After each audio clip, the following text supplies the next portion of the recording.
continuar nossa caminhada na carta de Paulo aos Colossenses. Abram aí, deixem aberto. Nós vamos utilizar muito texto hoje, o texto bíblico.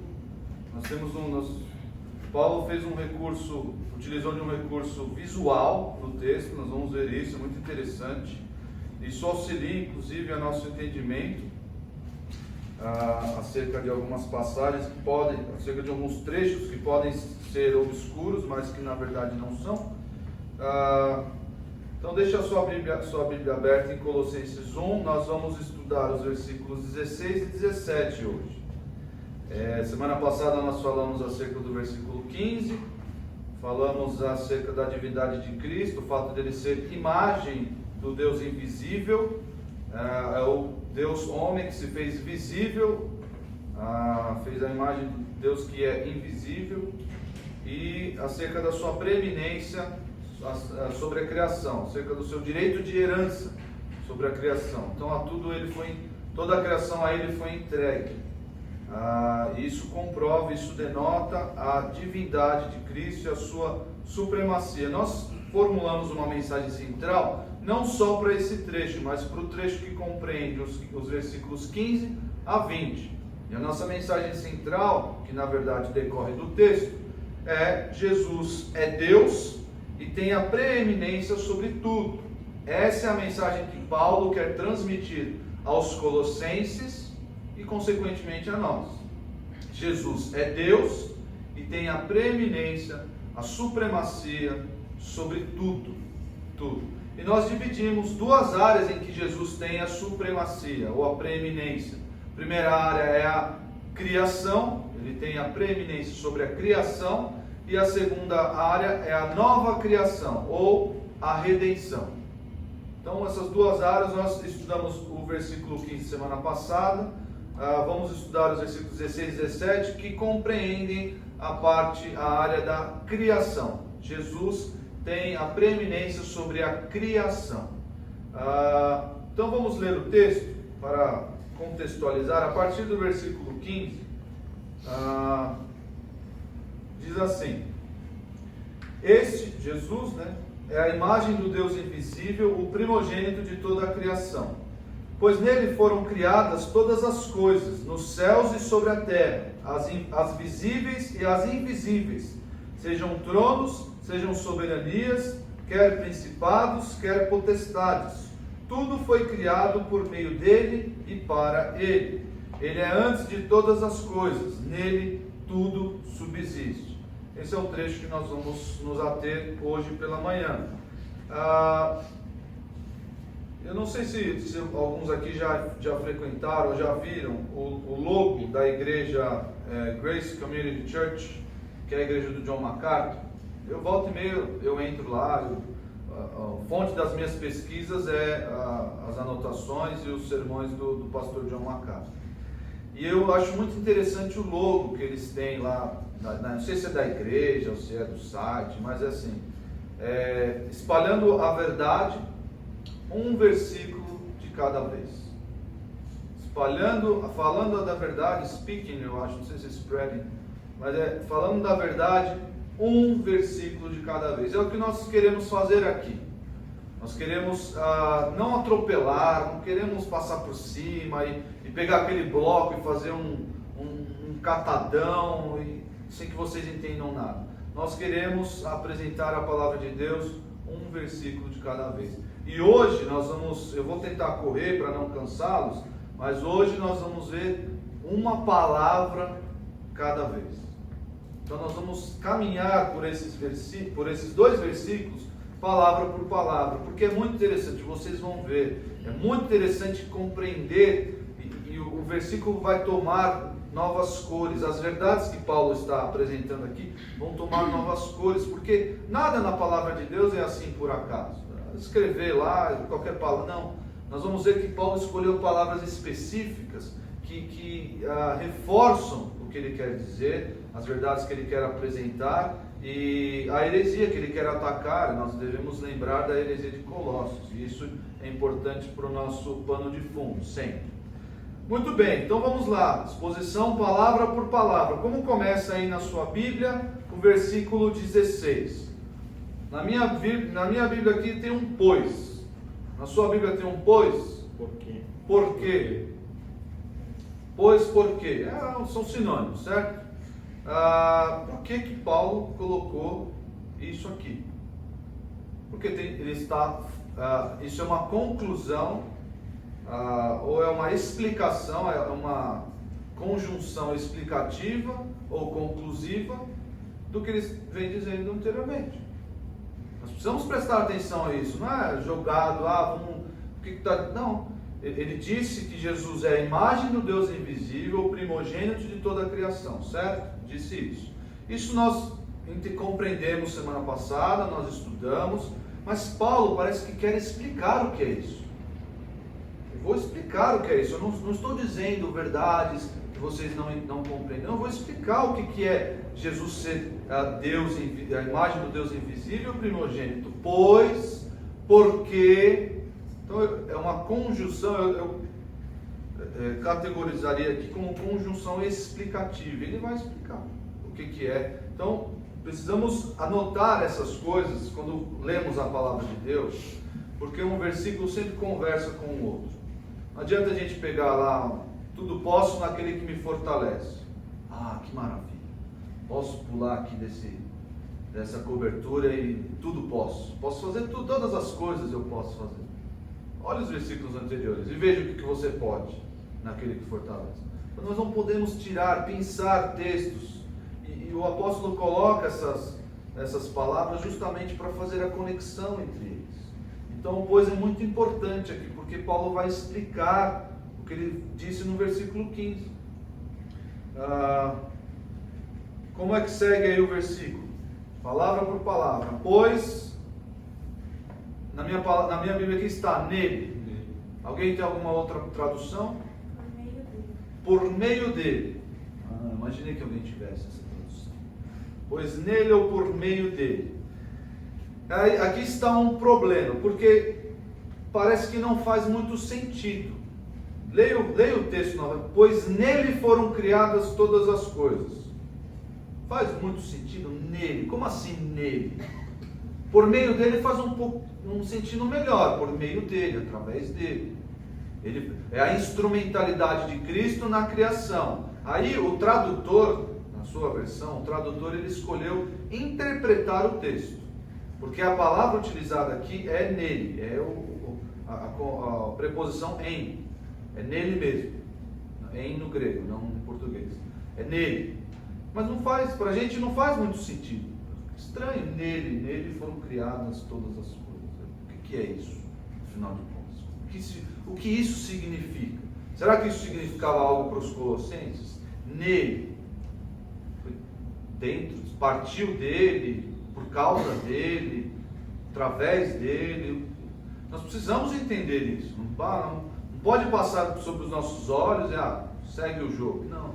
O que essa preposição quer dizer? Nele foram criadas todas as coisas. Existem três possibilidades de entendimento dessa expressão. A primeira é justamente o que o tradutor ali da Bíblia da Larissa escolheu, por meio dele. É a instrumentalidade de Cristo na criação. Cristo estava presente na criação, Cristo estava lá, junto com o Pai, junto com o Espírito Santo, e por meio dele as coisas foram criadas. Através de Jesus as coisas foram criadas. Vejam essa ideia em João. Abra lá a sua Bíblia em João. João 1,3. João 1,3. Quem achou pode ler João 1,3 bem alto. Todas as coisas foram feitas por intermédio dele, e sem ele nada do que foi feito se fez. Vejam aí a ideia que a tradução ali expressa. Todas as coisas foram feitas por intermédio dele. Então Jesus é a instrumentalidade de Cristo na criação. Jesus estava presente na criação. Então, quando nós olhamos o relato de Gênesis, nós às vezes imaginamos só Deus ali, sozinho, dizendo coisas e criando. Mas Jesus estava lá presente. Na verdade, o conselho da Trindade estava lá presente. O texto de Gênesis diz que o Espírito de Deus pairava sobre as águas. Então nós podemos ver, através desses textos, que a Trindade trabalhou na criação. Eu achei interessante, eu pesquisando acerca dessa explicação, vocês já notaram que, vocês que estão com a Bíblia aberta em João, vocês já notaram por que, já se perguntaram por que o autor, por que João chama Jesus de verbo? Já se perguntou por que de verbo? Por que Jesus é o verbo? Por que designar ele como verbo ou palavra? É a mesma coisa, logos. Por quê? Você lê aí no princípio, por que ele não escolheu no princípio era Jesus e Jesus estava com Deus e Jesus era Deus? Não seria mais fácil? Não seria mais fácil fazer isso? Mais claro? De um entendimento mais rápido? Seria, eu acho que seria. Mas ele escolheu o termo verbo e tem um propósito específico. E alguns comentaristas afirmam que o seguinte: João escolheu, porque ele está falando da divindade de Cristo. Ele quer, o autor, o apóstolo João, quer enfatizar e quer mostrar a divindade de Cristo. E ele fala aqui de um período em que os judeus criam somente em Deus Pai. Deus Pai era o autor da criação. Deus era o autor da criação. E João fala, no princípio, que são as mesmas palavras de Gênesis 1, não é? No princípio criou Deus os céus e a terra. Ele utiliza a mesma expressão, no princípio era o verbo. E alguns comentaristas, eu não sei se eu acho que existe aí uma conexão, talvez não muito clara, mas eu acho que dá para a gente inferir essa conexão. Ele utiliza o verbo, porque qual foi a forma que Deus escolheu para criar? De que modo Deus criou? Pela palavra, pelo verbo.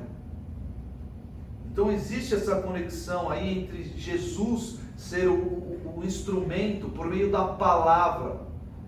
Deus falou e as coisas aconteceram. Deus falou e o sol se pôs em seu lugar. O sol, as estrelas. Deus falou e a água se dividiu do firmamento. Então existe a intenção de João ao chamar Jesus de verbo é remeter aos judeus e aos leitores ao período da criação, falando que Jesus estava presente na criação e por meio de Jesus as coisas foram criadas. E ele diz isso no versículo 3: todas as coisas foram feitas por intermédio dele. De quem? Do verbo, o verbo que é Cristo. Verificaram essa primeira possibilidade de interpretação para aquela nossa preposição nele. Nele foram criadas todas as coisas. Nele. Será que faz sentido? Por que então os tradutores não colocam assim? Porque existem outras possibilidades. Existem mais 3 possibilidades. A outra possibilidade de interpretação dessa preposição é que por causa dele as coisas foram criadas. Por causa de Cristo e para ele as coisas foram criadas. Lembram que eu disse a semana passada que esse primogênito da criação se refere ao direito de herança, ao direito que Jesus tem sobre toda a criação, é dele. Então todas as coisas foram criadas para ele.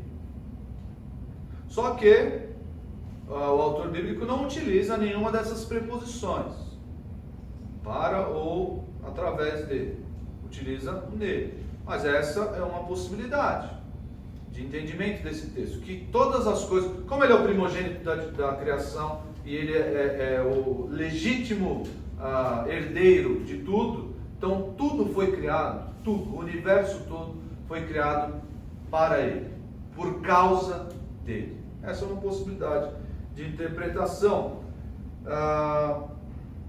Isso nós podemos averiguar em Romanos 11. Abre aí em Romanos 11.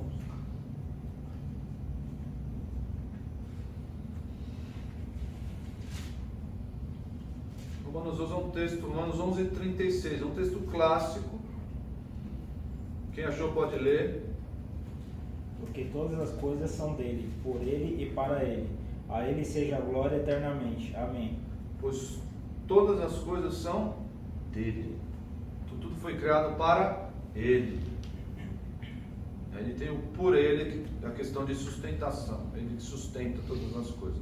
Isso nós veremos no final. Mas essa ideia de tudo ter sido criado por causa de Jesus. Faz sentido também? Ou é através a instrumentalidade de Cristo na criação, ou tudo foi criado por causa dele. Qual que é a melhor? Ah, mas você disse que tem 3. Qual é a terceira? A terceira, na verdade, fui eu que formulei. Não vi nenhum comentário. A terceira, a gente se dá esse luxo, né, Robson, às vezes. Bem ousado, né? É bem ousado. Mas a terceira interpretação para esse texto decorre da leitura do próprio texto. Vocês vão ver comigo. Lembram que eu disse que esse trecho, que compreende os versículos 15 a 20, seria um hino, uma espécie de poesia que Paulo utilizou aqui, seja da autoria. Aí existe uma polêmica se a autoria é de Paulo, se não é, mas isso vamos deixar para lá. Está aqui, é o texto bíblico e Paulo escreveu. Mas sendo hino, ele é escrito em forma de poesia. E na poesia hebraica, na poesia judaica, existem vários recursos que você pode utilizar. E um recurso muito utilizado, isso nós vemos nos Salmos, em Provérbios, é o paralelismo. É o paralelismo. E existe também aqui um fenômeno, que eu não sei qual é o nome técnico para isso, mas ele coloca as frases, as estrofes em forma de X. É um paralelismo em X, talvez. Olhem para o texto bíblico. Eu preciso que vocês, eu não fiz, porque eu tive problemas em fazer e colocar, mas eu não fiz o slide, mas eu acho que a gente consegue olhar para o texto e ver isso. Olha o que eu estou dizendo para vocês. Olhem para o próximo trecho. Antes de eu explicar a terceira possibilidade, olhem para o próximo trecho. Foram nos céus e sobre a terra, as visíveis e as invisíveis. Olha o que eu estou dizendo aqui, é um paralelismo. Ele está dizendo a mesma coisa com outras palavras. É a mesma coisa com outra. É um paralelismo sinonímico. É assim que se fala. É um moço ali de letras, ele me corrija se eu estiver falando besteira. Mas nos céus, então vamos colocar aqui, primeira frase, nos céus e na terra, as visíveis e as invisíveis. Nos céus, onde ficam alguém já viu algo dos céus? Não. Então nos céus são as coisas invisíveis. Aqui, é o segundo tem o termo A e B. A comunica com B na segunda frase. Então céus e terra são as coisas visíveis. Então ele diz a mesma coisa em duas frases, usando esse paralelismo em X. Quiasma. Muito bom, é isso mesmo. Eu sabia que tinha alguma coisa com quiabo, mas não lembrava. Quiasma, é isso aí mesmo. Então, existe isso no texto. Por quê? Porque é uma poesia. Ele está dizendo a mesma coisa, utilizando esse recurso de linguagem, de escrita, de literatura. E isso acontece no versículo todo. Vamos olhar agora. Agora precisamos de mais atenção para não perder o foco. Vejam aí no versículo. Pois nele foram criadas todas as coisas. Primeira preposição. Aí nos céus e sobre a terra, as visíveis e as invisíveis, sejam tronos, sejam soberanias, quer principados, quer potestades. E depois eu vou explicar o que é isso. Soberanias, principados, potestades. Primeira preposição, colocou lá em cima. Aí tem um miolinho, eu não sei se chama, eu não lembro, as minhas aulas de português, isso era um soneto, que era, o primeiro rimava com o último e o meio rimava entre si, era alguma coisa assim. Depois daqui a pouco você lembra, aí você fala. Mas é mais ou menos essa ideia. A primeira frase, ela tem a ver com a última frase do versículo. Pois nele, são sinônimos, é o paralelismo. pois nele foram criadas todas as coisas. Aí Paulo parece que no final do versículo vai explicar, porque é a mesma coisa, ele está dizendo a mesma coisa. Tudo foi criado por meio dele e para ele. Parece que é a explicação do nele lá em cima. Porque ele está utilizando esse recurso nesse hino, na poesia. Conseguiram compreender? Deu para perceber? A primeira frase é idêntica à última frase do versículo. Assim como os céus e terra, visíveis e invisíveis, são paralelos, são sinônimos, a primeira frase é exatamente o que ele diz na última frase, com outras palavras. Então, nós podemos averiguar aqui que esse nele foram criadas todas as coisas, admite por meio dele e para ele. São os dois sentidos. Nele foram criadas todas as coisas, são os dois sentidos que nós explicamos aqui. A instrumentalidade de Cristo, Cristo estava lá na criação, Cristo era a palavra por meio da qual tudo foi criado. Isso está no texto de Romanos, isso está no texto de João, isso está no texto de Hebreus 1:2, e todas as coisas foram criadas para Ele, por causa dele, porque Ele é o primogênito de toda a criação. Então essa é a terceira, eu acho que é a que mais se harmoniza aqui. Não dá para escolher uma sem prejudicar a outra. E até mesmo porque o final do versículo explica o que é isso. Por que Paulo ia repetir isso?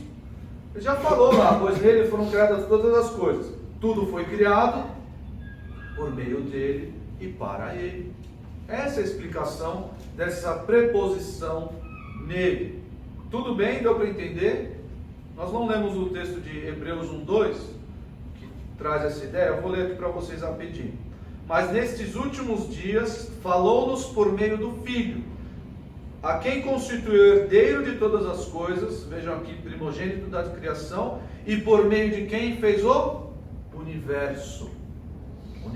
Por meio de quem fez o universo. Deu para entender? Jóia. Vamos continuar aqui.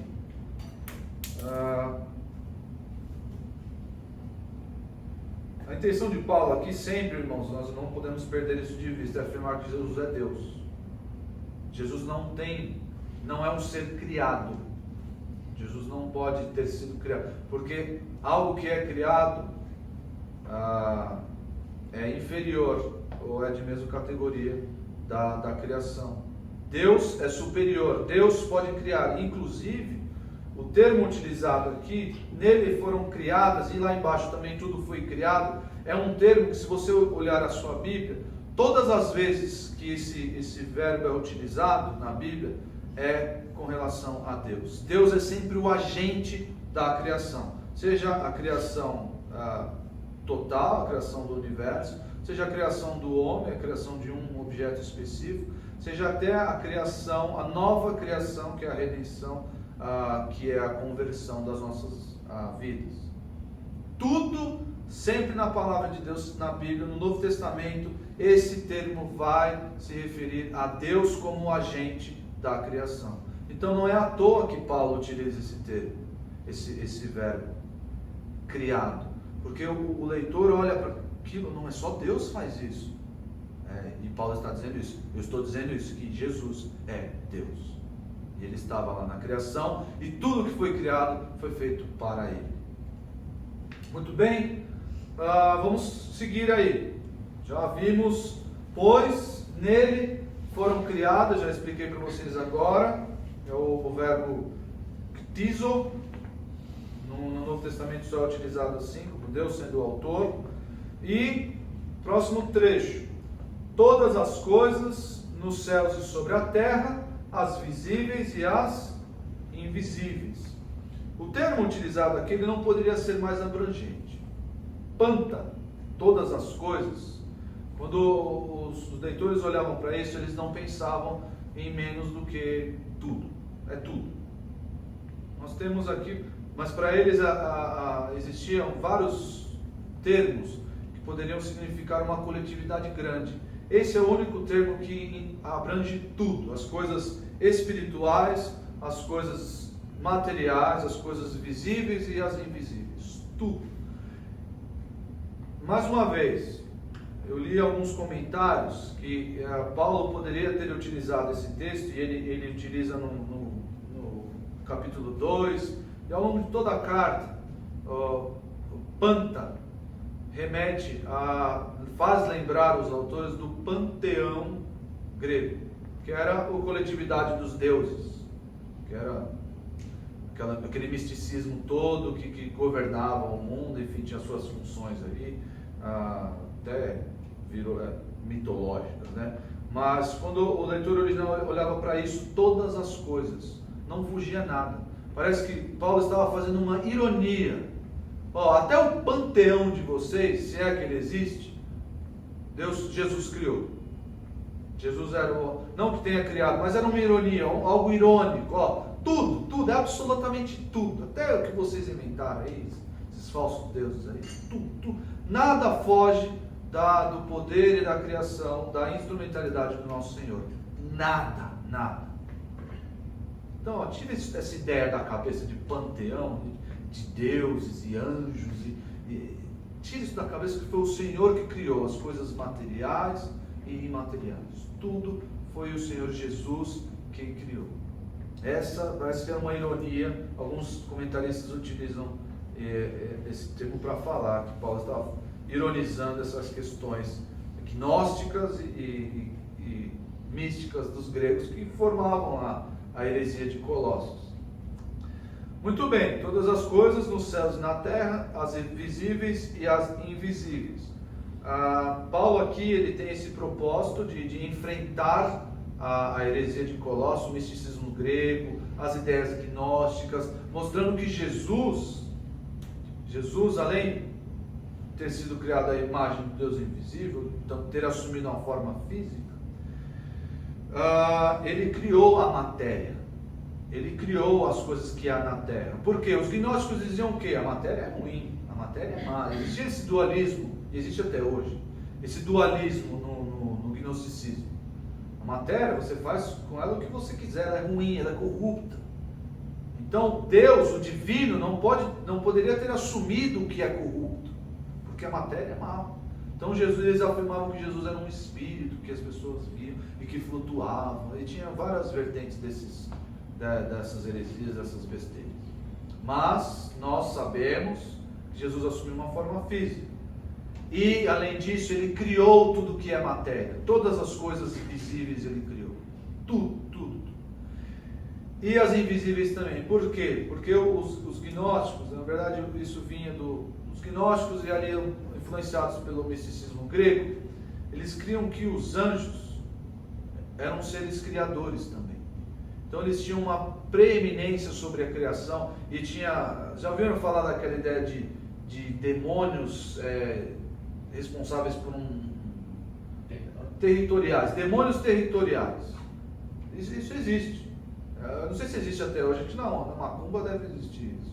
Demônios territoriais. Então o Cauã mora no Morumbi, tem um demônio responsável lá por aquela região lá, viu? São Paulo. Você fica esperto. É o São Paulo. Então, quem mora lá naquela região de Osasco, aí são vários demônios. Que é para dar conta ali é complicado.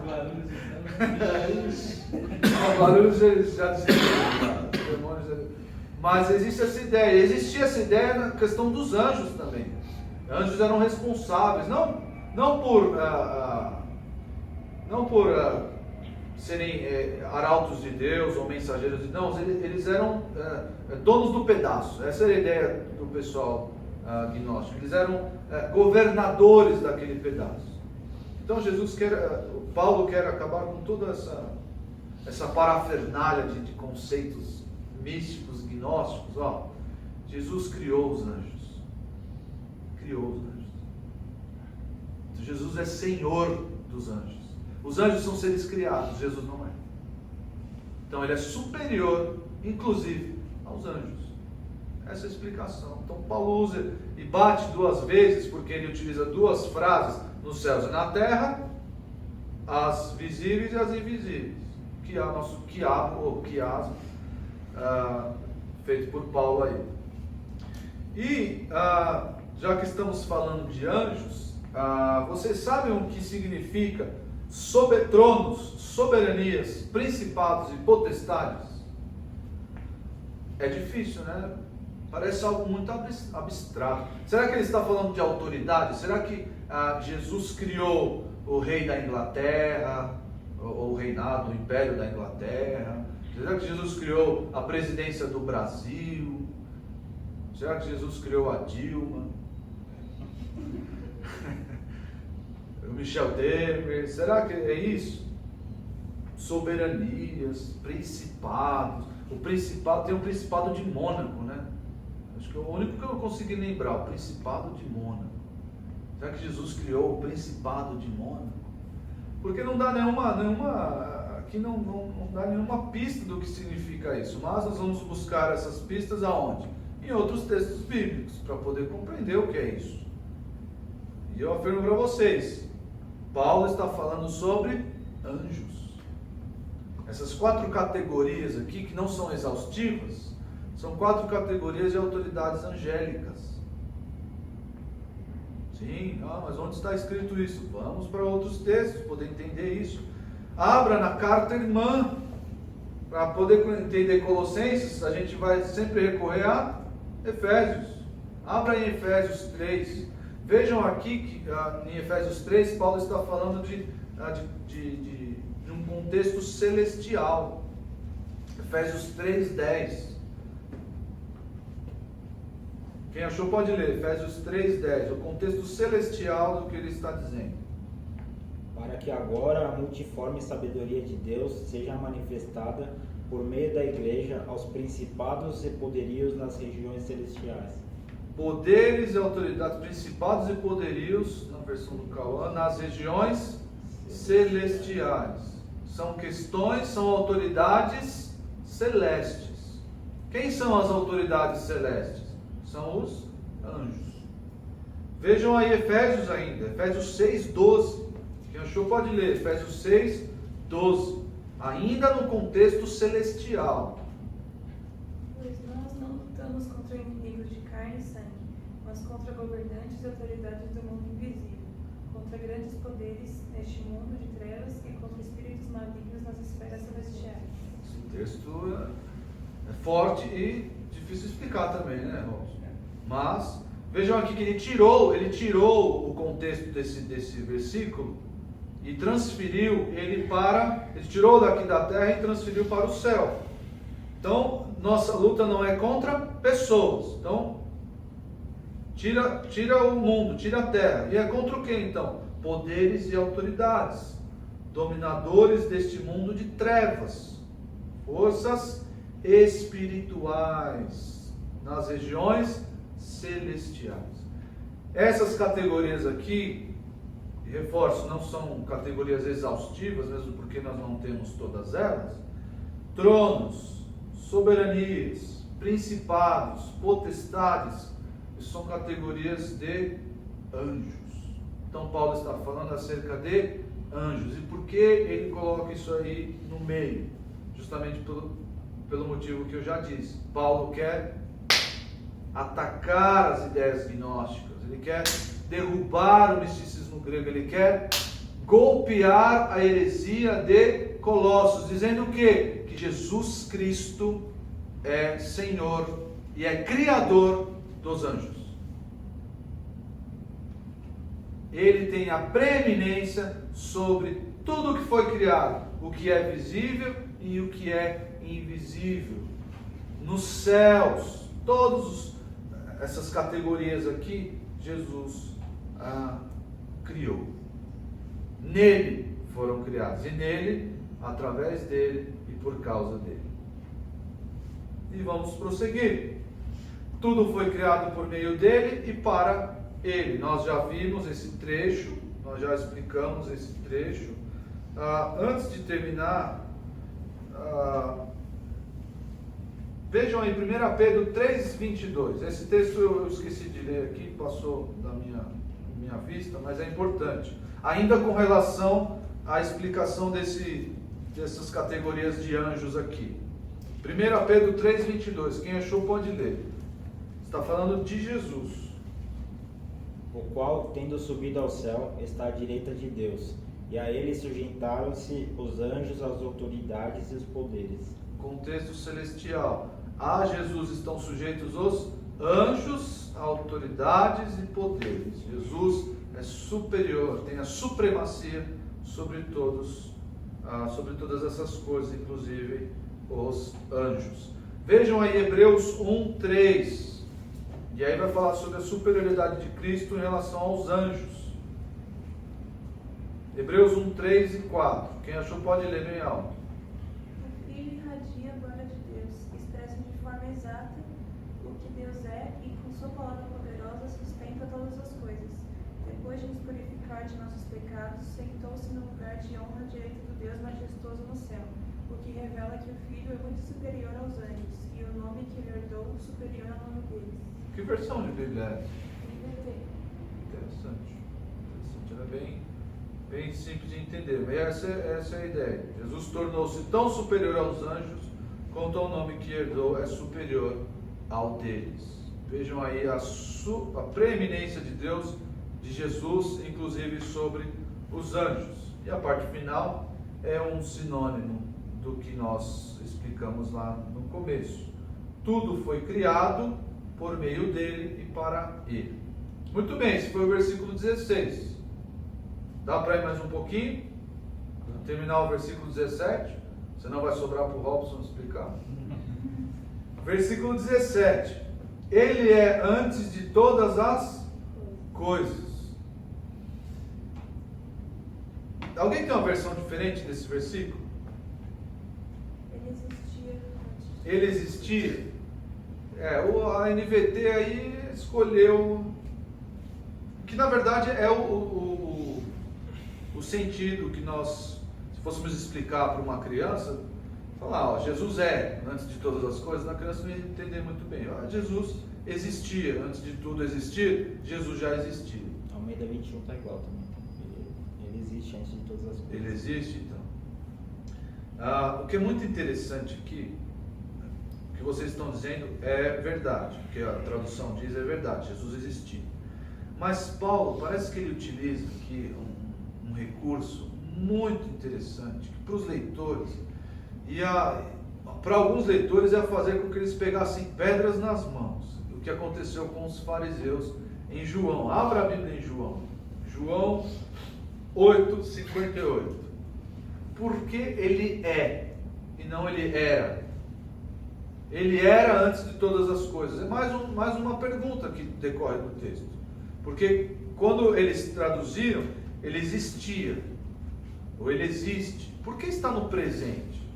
Muito interessante isso. Paulo utiliza desse recurso para remeter à mente dos leitores a algo que aconteceu no Antigo Testamento. Mas veja o que Jesus fez também em João 8:58. Diz assim: está aquela discussão entre Jesus e os mestres da lei, falando acerca de Abraão, se Jesus Jesus era anterior a Abraão, e aí Jesus responde: eu lhes afirmo que antes de Abraão nascer, Abraão era o pai dos judeus, e o grande patriarca por meio de quem Jesus estabeleceu a sua relação com o seu povo. Antes de Abraão nascer, eu sou. Vocês lembram dessa expressão, eu sou? Quem utilizou essa expressão no Antigo Testamento? Eu sou. Foi o próprio Deus. Foi o próprio Deus que utilizou essa expressão. Moisés, se perguntarem para você, em nome de quem você está dizendo, você vai dizer que o eu sou o enviou. Jesus está arrogando para si divindade, em João 8:58. É a mesma intenção de Paulo, ao dizer que Jesus é o presente, Jesus é antes de todas as coisas, Jesus é Deus.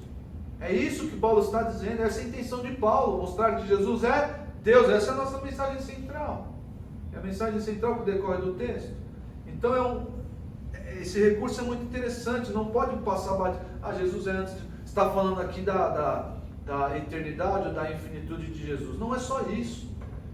Paulo está rogando para Cristo divindade, e Ele é Deus, além de dizer que Jesus é antes de todas as coisas. Nós já lemos o texto de João 1 e 2, no princípio era o Verbo, e o Verbo estava com Deus, e o Verbo era Deus, mostrando que Jesus estava lá antes de tudo ser criado. Jesus é um ser infinito. 1 João 1,1, vamos ler, 1 João 1,1, ainda falando dessa questão da existência de Cristo. Pode? Fica à vontade. Seja bem-vindo. João 1,1, 1 João 1, desculpa. 1 João 1,1, primeira carta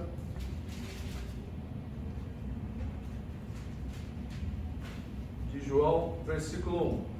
O que era desde o princípio, o que temos ouvido, o que temos visto com os nossos próprios olhos, o que contemplamos e as nossas mãos apalparam com respeito ao Verbo da vida. Está falando de Jesus. Jesus era o que era desde o princípio. Então aqui a pré-existência de Jesus com relação à criação. Então Jesus não é um ser criado porque ele existia antes de tudo ser criado.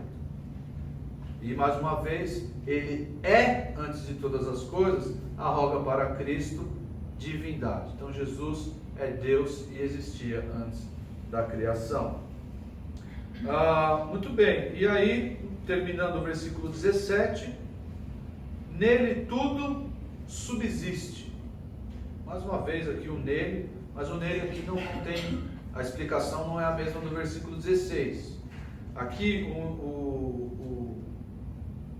depois de já ter caminhado todo esse trecho falando que Jesus é Deus, que Jesus, por meio dele, foi criado todas as coisas, então ele foi um instrumento pelo qual tudo foi criado, é o verbo de Deus, a palavra de Deus utilizada em Gênesis, e Jesus ter a preeminência sobre tudo.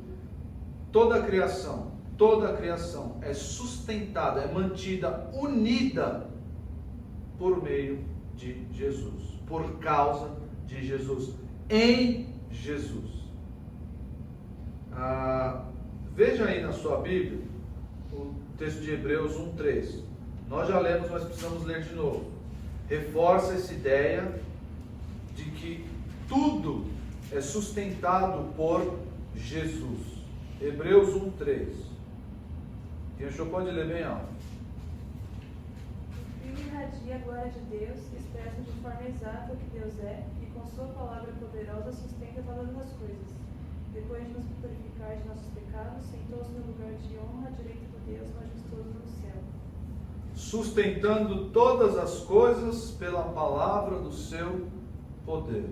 Irmãos, Paulo não poderia ser mais enfático, mais abrangente ao falar da preeminência de Cristo, da sua divindade, do seu poder sobre todas as coisas. Ele não podia dar um golpe tão forte na heresia de Colossos como ele deu aqui. Ele vai continuar golpeando algumas questões que envolviam e que a heresia de Colossos inventou, mas Paulo começou bem. Sabe, vocês já viram uma luta de boxe, em que hoje é o UFC que está na moda, né? Na minha época era boxe. Eu assistia luta de boxe de vez em quando, mas quando o lutador entra no ringue já numa pilha, sem estudar muito, porque antigamente o boxe era, os caras estudavam, davam um jab aqui, outro ali, aí ficava naquela enrolação, e nunca, a luta nunca, já viu uma luta que o cara chega e sangue nos olhos? Paulo entrou aqui, sangue nos olhos no ringue. Heresia de Colossos, vamos acabar com isso agora. Ele é a imagem do Deus invisível, o primogênito de toda a criação. Vamos acabar com isso agora. Todas as coisas foram criadas nele, por meio dele, para ele. Os anjos, inclusive. Vamos acabar com a heresia de Colossos, o gnosticismo e o misticismo grego. Vamos acabar com isso. E aí Paulo entrou com os dois, como a gente fala hoje, os dois pés no peito. E E termina, ele encerra esse trecho em que mostra que Jesus tem a preeminência sobre a criação, falando que toda a criação é sustentada por Ele, por Jesus. Muito bem, essa foi a explicação do texto, palavra por palavra, versículos 16 e 17 de Colossenses 1. E daí? Nós fazemos essa pergunta, e daí? Diante dessas verdades teológicas tão ricas, tão profundas, qual deve ser a nossa postura diante disso? Porque, irmãos, parece que para nós isso é matéria já de EBF, é coisa que nós ensinamos para as crianças, isso já é matéria consolidada, realmente Jesus é Deus. Mas nós vivemos num período de incredulidade, num período de invenções religiosas muito grande, muito grande. E parece que a teologia ortodoxa, a teologia bíblica, a sã doutrina, a doutrina reta, não afeta mais a vida das pessoas. As pessoas se reúnem num lugar que chamam de igreja, ouvem ali uma palavra, água com açúcar, algo de autoajuda, e segunda-feira vivem do mesmo jeito, vão viver as suas vidas da maneira como bem entendem, e a teologia não faz diferença nas suas vidas.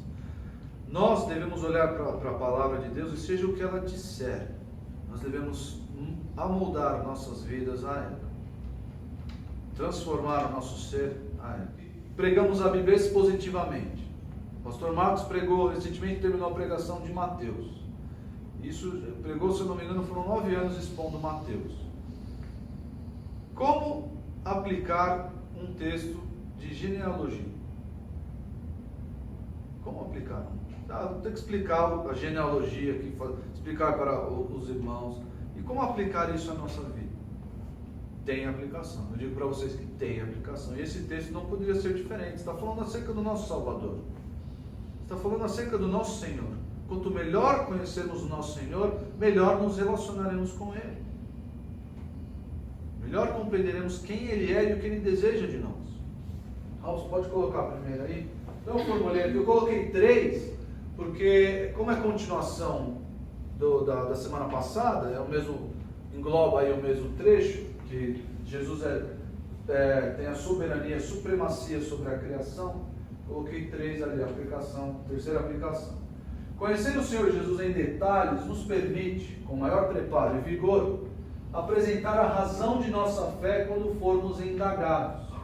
E mais, poderemos com uma autoridade intrépida calar aqueles que se opõem e distorcem o ensino do Senhor. Eu esqueci de colocar o texto ali, quando formos indagados, é o texto de 1 Pedro, que diz que nós devemos estar preparados para dar a razão da nossa fé, sempre que formos questionados. Então, esse texto, irmãos, como eu disse na semana passada, é muito utilizado por testemunhas de Jeová, para dizer que Jesus não é Deus, que Jesus é um ser criado. Então, Jesus é alguém inferior a Deus e inferior, de mesma categoria da criação. Nós devemos estar preparados para mostrar que não é verdade isso, que Jesus é Deus, Jesus é antes da criação, que Jesus sustenta a criação pelo seu poder. Nós devemos estar preparados para isso. E mais, o texto de Tito 1:11 fala que nós devemos calar aqueles que se opõem ao ensino, aqueles que estavam se enveredando nas casas e distorcendo o ensino do Senhor. Nós devemos calar essas pessoas. Não é calar com a mão na boca, se bem que às vezes dá vontade, né? Às vezes dá vontade, tanta besteira que a gente ouve, tanta heresia, mas nós devemos calar apresentando a verdade. Esses homens pregam mentiras, nós vamos apresentar a verdade, e eles ficarão calados, porque é a palavra de Deus, é a verdade que emana da palavra de Deus. Então, nós devemos estar preparados para isso. E, finalmente, saber que Jesus é Senhor sobre toda a criação pode ter um efeito imenso em nossa visão de mundo. As circunstâncias tomam outras cores quando nos vemos diante de tempestades e tormentas, as mais terríveis. Lembrar que Jesus, com toda a autoridade, aquietou o mar com sua palavra, pode com toda eficácia acalmar nosso atribulado coração. O meu chefe, ele, no final do ano passado, ele operou da próstata, estava com câncer de próstata. E o meu chefe é crente, um senhor já de 68 anos, ele é crente, já um servo fiel a Deus, mas ele ficou muito abalado, porque esse medo de morrer, a todos acomete, inclusive o Senhor Jesus ficou com medo de morrer no Getsemane, mas morreu e seguiu aí na sua missão. Mas meu chefe ficou muito abalado. A cirurgia foi, graças a Deus, foi um sucesso, os exames posteriores deram todos negativos, tirou tudo, mas a cabeça dele ficou muito abalada. Então nós conversamos muito, eu e meu chefe, conversamos demais. E essa semana eu apresentei esse texto para ele. Ele ficou assim meio sem entender. Por que você está falando disso, Isão? Eu falei, chefe, porque Jesus, ele é dono do seu corpo. Ele é dono das circunstâncias ao seu redor. Ele é dono e senhor de tudo isso. Então, o seu coração deve se aquietar, assim como Jesus aquietou o mar, porque ele é senhor da criação, assim como ele aquietou o mar, o nosso coração tem que se aquietar nesses momentos de tribulação, de tormento. Lembrar que Jesus é o Senhor da criação faz o meu coração descansar. E saber que o mar está agitado, mas o Senhor pode se levantar e aquietar o mar. Às vezes ele fica lá dormindo. Às vezes ele fica lá no barco dormindo, e os discípulos lá em polvorosa, nós vamos sucumbir, Senhor. Mas Jesus às vezes levanta como Senhor da criação e acalma o mar da nossa vida. Então essa verdade é uma verdade que consola, é uma verdade que conforta. Ter isso no coração faz toda a diferença nesses momentos. Não é só saber teologia, não é só saber que Jesus é isso, Jesus é aquilo, Jesus é Deus, Jesus sustenta a criação, não é só isso. Isso não vale de nada. Mas é assimilar essas verdades e colocá-las no nosso coração, para quando essas coisas acontecerem, isso fazer a diferença. E o Senhor Jesus ser ainda mais adorado, ainda mais exaltado por nós, porque Ele é Senhor sobre toda a criação. Vamos orar? Senhor nosso Deus, muito obrigado. Muito obrigado pelo Senhor Jesus. Muito obrigado pelo nosso Senhor encarnado. Obrigado porque Ele se fez homem como nós.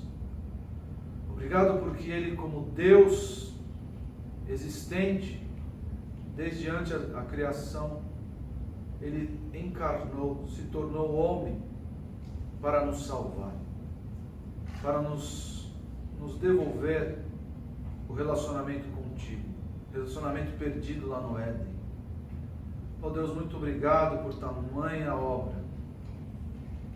Que o Senhor nos ajude a guardar a Tua palavra no nosso coração, a guardar essas verdades no nosso coração e amá-las com todo o nosso entendimento, com toda a nossa alma, para Te servir melhor, para Te adorar de maneira que Te agrade. Deus, nós Te agradecemos, que o nosso coração se enche de gratidão e alegria por essas verdades.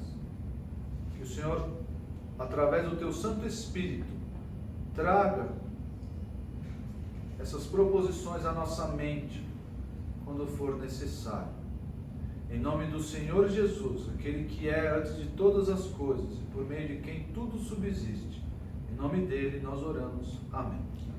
Obrigado, irmãos. Vamos nos colocar em pé e cantar um hino